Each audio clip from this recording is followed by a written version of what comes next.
Welcome to Workhorse Wrestling Network. It is your boy ALW, the director of Chaos, here for another weekly wrap up or short review of last night's Dynamite. This is aftermath of Dynamite, our weekly short review. The last 2 weeks you had Anika. I'm back for 2 weeks. Starting off last night's episode, we were in California at Mechanics Bank Arena, May 22nd, 2024. Excalibur, Taz, and Tony Schiavone on commentary. This is our go home show, go home Dynamite show for um, Double or Nothing, which is Sunday. Please join us at Workhorse Wrestling Network for our Double or Nothing live watch along, starting at, I assume it's 5 p.m. Pacific, maybe 4:30 with the after hour, or 0 hour, I'm sorry, 4:30 p.m. Pacific, 7:30 p.m. Eastern. We will be live on the channel watching that, so make sure and join us for that. This week, let's see, so the show opened quickly with a match between Orange Cassidy and the team of Orange Cassidy and Will Ospreay versus Roderick Strong and Trent Beretta. Obviously, we've had this falling out with Trent Beretta and Orange Cassidy and best friends. Trent put Chuck on the shelf or ended his career essentially, and basically split up from best friends. Don Callis has been hovering around Orange Cassidy, and there's been some back and forth about whether he's going to join the Callis family or not. It appears that that might be happening. Ospreay is definitely part of the Callis family. Don Callis is on commentary for this match. This match was a little weird for me because the Callis family is heels, and Ospreay is a heel, but OC is not. He's been with Best Friends, which has been a face faction forever.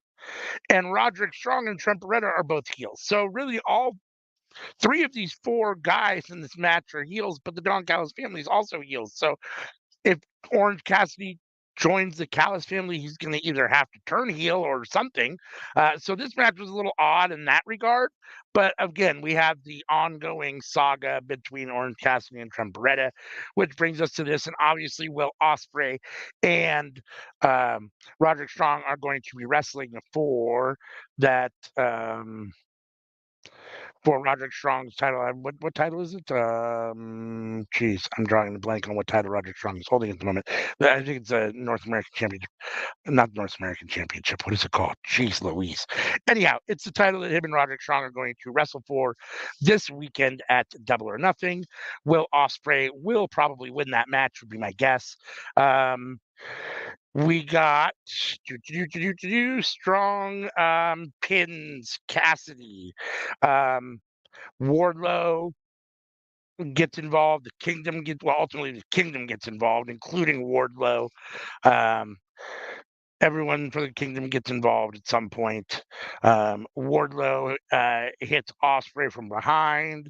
Um, and it allows Roderick Strong to get the pin on Orange Cassidy.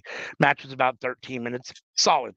You know, all four of these guys can really wrestle. Will Ospreay is probably the best wrestler on the planet at the moment. Orange Cassidy can really go. Trent Beretta's an amazing wrestler, and Roderick Strong's an amazing wrestler. So, the match itself is fun. Lots of good back and forth action, lots of high speed action, lots of good moves. It did ultimately have shenanigans, and the Kingdom ended up costing Ospreay and Cassidy the match. Good opening match. Let's see. After the match, Trent chokes Cassidy out, and Strong busted Will Ospreay wide open with the international title. That's what it is. The international title. I apologize. So many different wrestling shows I watch and so many different titles that I forget which is on what or what the names of each one are. This is the international title that Roderick Strong is holding right now that he and Ospreay will be wrestling for this Sunday at Double or Nothing. Let's see. Then we switch to the Young Bucks have security to bar Darby Allin from the locker room because they want to save his locker room in wrestling. Sanjay Dutt shows up and suggests that he get paid extra if Satnam Singh can take out Bryan Danielson tonight, as we are getting Satnam Singh versus Bryan Danielson tonight. They are interested in this because the Bucks are interested in this because of Anarchy in the Arena on Sunday, of which they are facing FTR, um, Bryan Danielson, or the Elite is facing FTR, Bryan Danielson, and now Darby Allin, who took Eddie Kingston's spot because Eddie Kingston broke his leg at Resurgence. Um, let's see. We get the Bullet Club Gold. They're chatting. They don't think much of Pac. They're talking shit about Pac. Then Pac jumps. Pac appears on screen, and he reforms Death Triangle with the Lucha Bros. Um,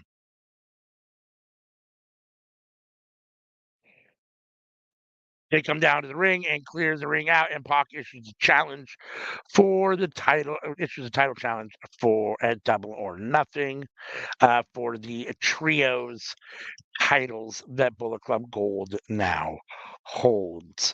So we will be getting the Bullet Club Gold versus Death Triangle at Double or Nothing for the Trios Championships. Let's see. Next we had Brian Keith versus Katsuyori Shibata versus Hook. The winner gets a shot at Chris Jericho's FTW title on Sunday. Jericho was on commentary for this. Um, this match was a short match, only going about 6.5 minutes. Shibata had the leg lock on Brian Keith in the middle of the ring at the end of the match, and Hook came over and put in the red rum. And as a result, both guys ended up with the submission win. So at Double or Nothing on Sunday, we will have Shibata versus Hook versus Jericho for the FTW Championship. Was an okay match. I mean, it is what it is. A double submission is kind of a fun win. Short match. I'm a little upset that Brian Keith, ate the double submission here and ultimately is here to be fed to Shibata and Hook. Doesn't surprise me. Hook and Shibata advance here, although I don't necessarily need a triple threat. I was looking for Hook versus Jericho too, but it is what it is. That match left a lot to be desired last time it happened, so maybe Shibata can add something to it and make it more interesting. Um, Post match, Jericho grabbed the mic and said he was here to get more camera time. He's proud of Hook and Shibata for everything they've done. And yes, there will be a three-way, and he's excited for the three-way.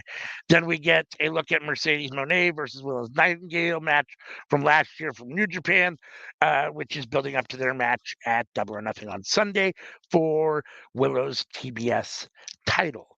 Let's see. Then we get a video package on Konosuke Takeshita right before we get Takeshita versus Seidel.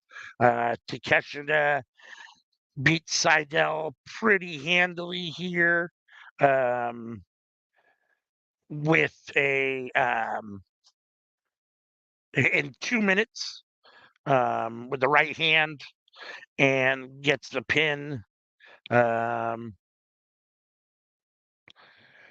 It is what it is. Takeshita looks really tough here and looks like he is really ready for Moxley at Double or Nothing. Takeshita stays in the ring and keeps beating up on whatchamacallit until Moxley hits the ring. Keeps beating up on Matt Sydal until Moxley hits the ring. No talk, or he hits Takeshita with the microphone, and then they have a little tete-a-tete. It was fun. The Young Bucks find Swerve Strickland sitting at their seat and says, hit his music because he is up next. We had Swerve Strickland versus Nick Wayne in a non-title match. Nick Wayne is actually alone for once. He says he wants to do it on his own. So he comes down. Swerve beats him up pretty good. Wayne gets some offense. Swerve hits the house call for the pin at right around 9 minutes. Again, Nick Wayne is really good for a very young, competitor. Swerve is Swerve, our AEW champion, and he's amazing. So you right now we always get good matches from Swerve. Swerve is giving us nothing but good matches all the time. And then ultimately, um, the patriarchy comes down. We get Christian coming down to the ring with Killswitch and Mother Wayne. Killswitch comes in to beat down Swerve. Cage comes in. Um, let's see.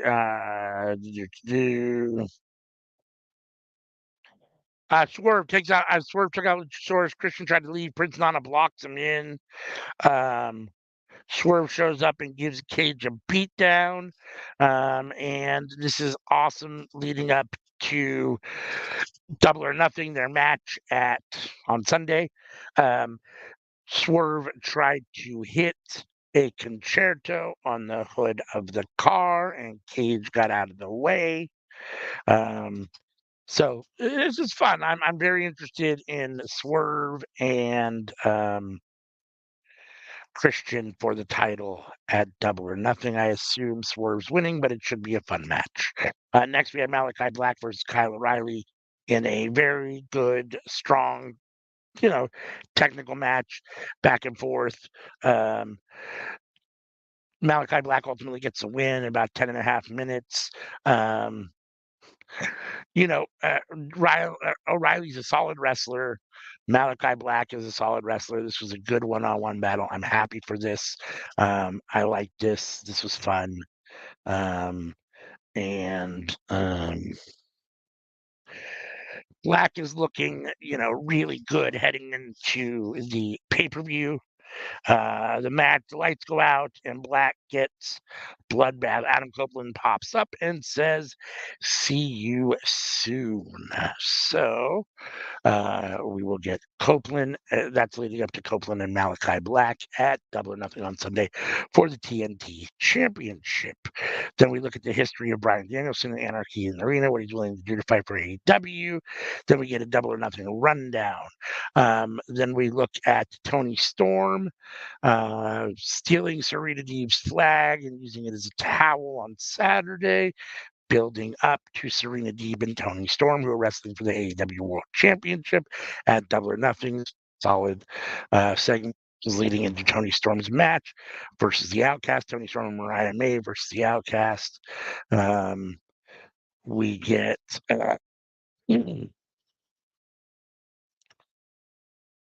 Tony Storm gets the pin on Harley Cameron at about a little under 10 minutes. This was okay. It is what it is. Um, I'm not a huge fan of the Outcasts. They can go away. I do love Tony Storm and Mariah May, so anytime I get to see them on the screen, that's great. Um, Tony Storm, after the match, is going to give a striptease behind Serena Deeb's flag, but Serena Deeb runs in with a chair shot and a shoe shot, which sets up a half grab and chair to make Storm tap. Which was fun leading up to, this is just more to um, build up Serena Deeb versus Tony Storm on Sunday, which should be a really good match. Bullet Club Gold is happy that they're getting um, Death Triangle at Double or Nothing. And then we get the main event of the night, Bryan Danielson versus Satnam Singh. Jeff Jarrett, Sanjay Dutt, and Jay Lethal are here with Singh. Singh and Danielson have a little back and forth.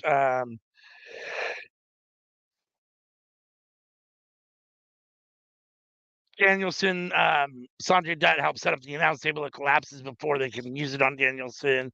Danielson fights back. Jarrett ultimately lets Singh get a choke slam on the apron for 2, and the beating is on. Danielson gets in a low blow. Um, and then Sting chops him or sat him, chopped him from his knees. Danielson strikes him down again. The LaBelle lock goes on with the other villains coming in for a DQ at 4:52.